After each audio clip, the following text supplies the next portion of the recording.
Bismillahirrahmanirrahim. Assalamu alaykum, hurmatli ko'ruvchilar. Istiqlol kundalik xabarlar programmamizni ko'rishinglarni qarshi olamiz. Men Abdullah Yalqun. Programmamizda vatanimiz Sharq Turkiston va dunyo kun tartibidagi eng muhim xabarlarni huzuringizga sunamiz. Qanamsiz diqqatinglar ekranimizda bo'lsin. Xitoy bu yillik Uyg'ur mahallalarini o'zgartirish planini e'lon qildi. Xitoy yaqinqi yillardan buyon atalmish Koni o'ltiraq rayonini o'zgartirish nomida Uyg'ur milliy uslubida selingan uylarni o'ltiraq rayonlarini majburiy chiqib Xitoy uslubiga o'zgartgan edi. Xitoy rejimi yana 2025-yili Sharq Turkistonning shahar bozorlaridagi 258 Koni o'ltiraq rayonini o'zgartirish planini e'lon qilgan. Tangritog' to'rining 26 yanvar xabar qilishicha, atalmish Uyg'ur avtonom rayonlik To'ralg'u va shahar yezi qurilishi nazorati 2025-yili Sharq Turkistondagi shahar bozorlaridagi Koni o'ltiraq rayonlarni o'zgartirishni davomli zo'r kuch bilan yo'lga qo'yib, shahar bozorlaridagi 258 Koni o'ltiraq rayonini o'zgartirishni planlaganligini e'lon qilgan. Xitoyning bu plani 76 ming aholiga chetildi ekan. Bu Sharq Turkistonning janubidagi 118 o'ltiraq rayonda o'ltirishliq 18 ming aholini o'z ichiga oladi ekan. Xabarda ma'lum bo'lishicha, Xitoy rejimi 2019-yili Sharq Turkistonda atalmish shahar bozorlaridagi Koni o'ltiraq rayonlarni o'zgartirish nomida Uyg'ur milliy uslubidagi uylarni chiqib, Uyg'ur mahallalarini vayron qilishga boshlagandan buyon 2024-yilning oxirigacha jami 6888 o'ltiraq rayonni majburiy o'zgartgan bo'lib, Xitoyning bu plani 1,166,700 aholiga chetilgan. Faqat 2024-yilda Uyg'ur avtonom rayonlik To'ralg'u va shahar yezi qurilishi nazoratining majburiy ijro qilishi bilan 857 o'ltiraq rayon o'zgartirilgan bo'lib, bu harakat 193,800 aholiga chetilgan. Sharq Turkistondagi mazkur jinoyatga aloqador amaldorlar 2025-yillik plan bo'yicha aholilar rayonlarini o'zgartirish xizmatini ching tutadiganligi haqida jar solgan.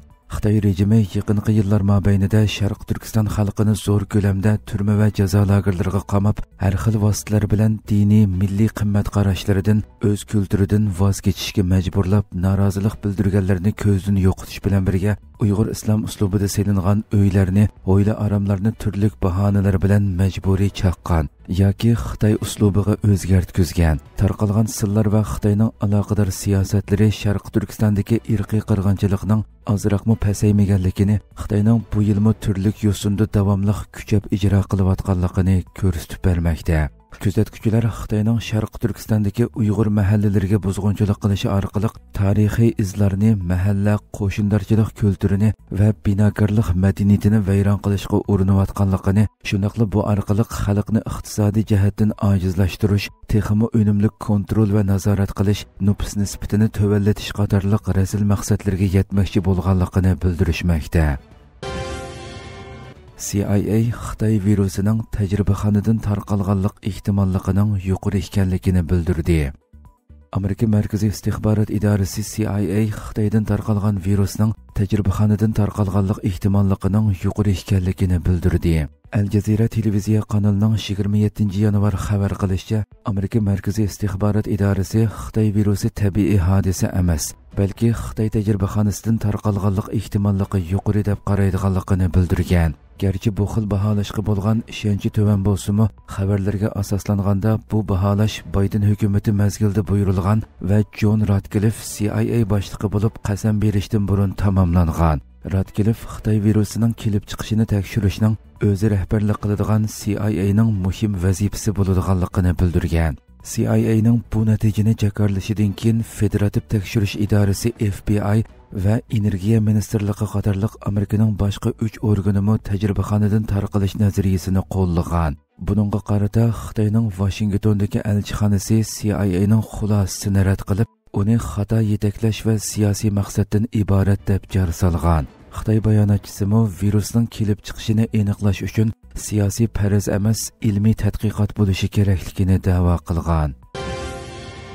Trumpning Falastin musofirlari to'g'risidagi taklifi rad qilindi. Amerika prezidenti Donald Trumpning Falastin musofirlari to'g'risidagi taklifi Iordaniya tarafidan rad qilindi. Amerika Birleşme Agentligining 27 yanvar xabar qilishicha, Prezident Trump G'azza rayonidagi to'qinishning kuchayishidan keyingi nozuk to'xtam mezgilida taxminan 1,5 million falastinlik musofirni Misr va Iordaniyaga ko'chirish haqida taklif sungan.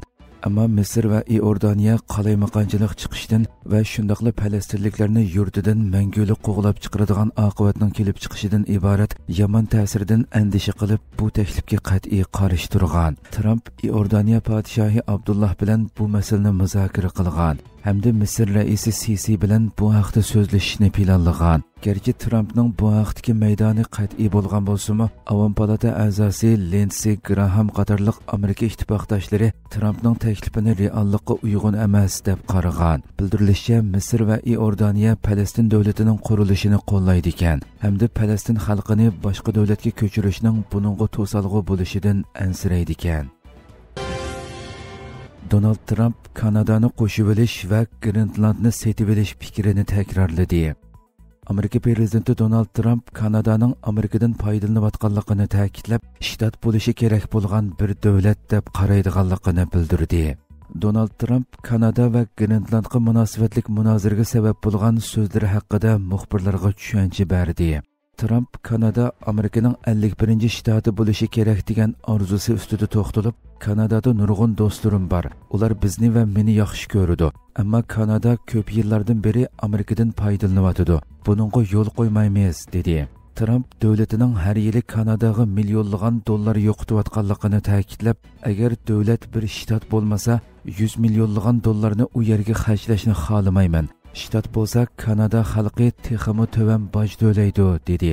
U yana Kanadani shtat bo'lishi kerak bo'lgan bir davlat deb qarayman. Shu chaqda texmi yaxshi muomala va mulozimatga erishidi.